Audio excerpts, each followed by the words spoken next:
नमस्कार, मी दीप दिशा रेसिपीमध्ये दीप्ती तुमचं स्वागत करत आहे. आज मी आपल्याला लोखंडी तव्यावरची नाचण्याची भाकरी दाखवणार आहे.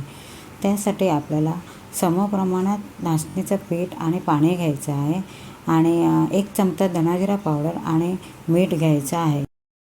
आता पाणी गरम करायला ठेवायचं आहे. पाणी गरम करायला ठेवलं की ते पाणी चांगलं उकळायला पाहिजे, ह्याची तुम्ही काळजी घ्या. पाणी उकळलं तरच ते पीठ घातल्यानं ते भाकऱ्या मस्त नरम लुसलुसीत होतात. आपण फक्त कोमट पाणी घातलं ना तर त्या भाकरी एवढ्या चांगल्या होत नाही. पाणी उकळलं की त्या नरम लुसलुसीत होतात, त्याच्या बॉर्डर वगैरे फाटत नाहीत. आता हे पाणी उकळलेलं आहे चांगलं की ह्यामध्ये आता आपण धनाजिरा पावडर आणि चवीनुसार जे मीठ घेतले ते घालायचं. पूर्ण गॅस बंद करायचा आणि त्याच्यानंतरच ते पीठ टाकायचं. गॅस चालू असताना पीठ नाही टाकायचं, म्हणजे आपल्याला ढवळायला पण किंवा मिक्स करायला पण चांगला वेळ मिळतो. नाहीतर काय होतं, गॅस चालू आहे तर आपण फास्ट करतो आणि त्या गुठळ्या वगैरे होतात पिठाच्या आणि ते चांगलं होत नाही आणि मग ती भाकरी पण नीट होत नाही. म्हणून हे गॅस बंद करून ही आपल्याला कृती करायची आहे आणि छानपैकी चमच्याने मिक्स करून घ्या पीठ. घाई करायची नाही, घाई केलं की गोंधळ होऊ शकतो. आता ते गॅस बंद केल्यामुळे ते खाली करपण्याची तर भीती नाहीच आहे. अशा प्रकारे आपल्याला ज्वारीची, बाजरीची, तांदळाची, मिक्स पिठांची पण भाकरी तुम्हाला मी दाखवणार आहे ते पुढे जाऊन. आता थोडीशी परातीमध्ये ते पीठ काढून घ्यायचं, पण आपण उकळलेलं पाणी असतं त्याच्यामुळे पीठ काढल्यानंतर थोडा वेळ थांबा. एकदम त्याच्यामध्ये हात घालू नका, नाही तर हाताला चटका लागू शकतो. जरा ते कोमट होऊ दे, मग त्याच्यानंतर ते आपण मळून घ्यायचं चांगलं. आता मळताना आपल्याला लक्षात येतं की पीठ चिकट झालं आहे की पीठ घट्ट झालं आहे.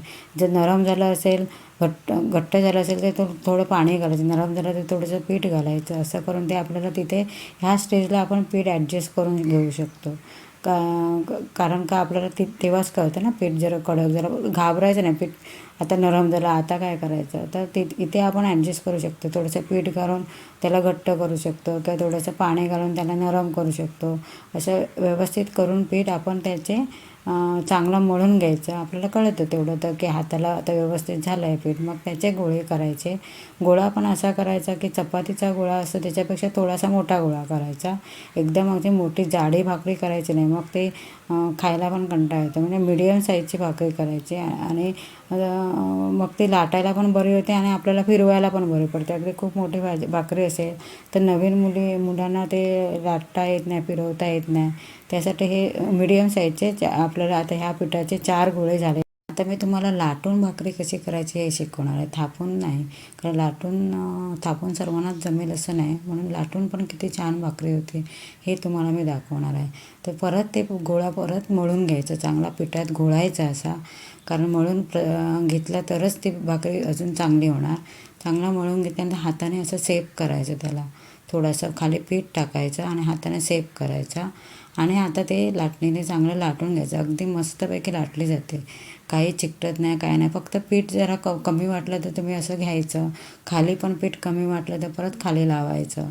अशा प्रकारे ती मस्तपैकी गोल, अगदी खूप पातळ नाही आणि खूप जाड नाही, असं मीडियम साईजची भाकरी आपण लाटून घ्यायची.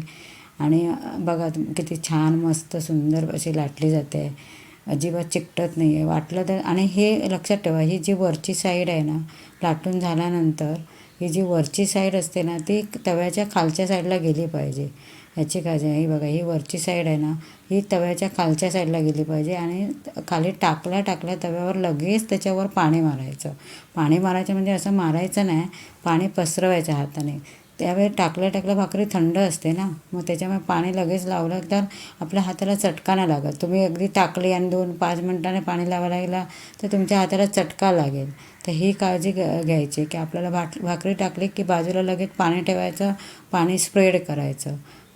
नाहीतर मग काय होणार, हाताला चटका लागणार.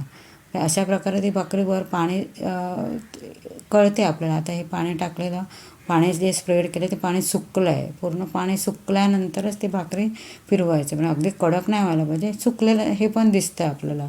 सुकल्यानंतर ती भाकरी बघायची फिरून की सुटलेली आहे, कुठे लागलेली नाही. मग ती भाकरी आपण फिरवायची, अशी फिरवायची. फिरवल्यानंतर पण एक लक्षात घ्यायचं, आपण पीठ उकळलेल्या पाण्यात टाकलं, त्याच्यामध्ये चांगलं शिजलेलं आहे. गरज नाही की ते भरपूर असं कडक वगैरे करायचं, कारण शिजलेलं पीठ आहे त्याच्यामुळे पोटाला तर आता बघायचं नरम निघाले सुटले आहे ते लगेच फिरवायची, काही गरज नाही की खूप वेळ ठेवायची. आता तुम्हाला दिसेल लगेच भाकरी बघा किती फुगली छान.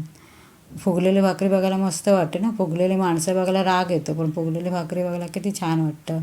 मस्त भाकरी लुसलुसीत फुगली. आता ह्या स्टेजला पण तुम्ही भाकरी रेडी झाली आहे तुमची, इथे पण तुम्ही काढू शकता. तुम्हाला जर पुढची स्टेप नाही जमली तर इथे पण भाकरी तुम्ही काढू शकता.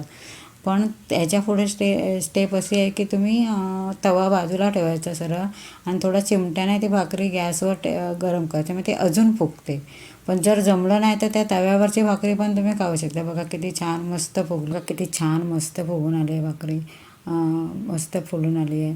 असे ती 2-3 वेळा असे चिमट्याने फिरवायची, असे एकाच पोझिशनमध्ये नाही ठेवायचे. 2-3 वेळा एकदा उलटी एकदा सुलटी करून ती भाकरी फिरवायची. ह्या भाकरीवर तुम्हाला नॉनव्हेज खाणारे लोक असणार त्यांनी चिकन मटण वगैरे पण खाऊ शकतात, फिश कढी वगैरे पण खाऊ शकतात.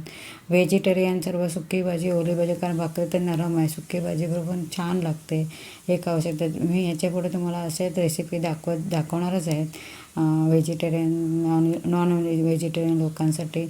तर तुम्ही त्यासाठी माझे चॅनल सबस्क्राईब करा, लाईक करा. बघा किती मस्त भाकरी झालेली आहे.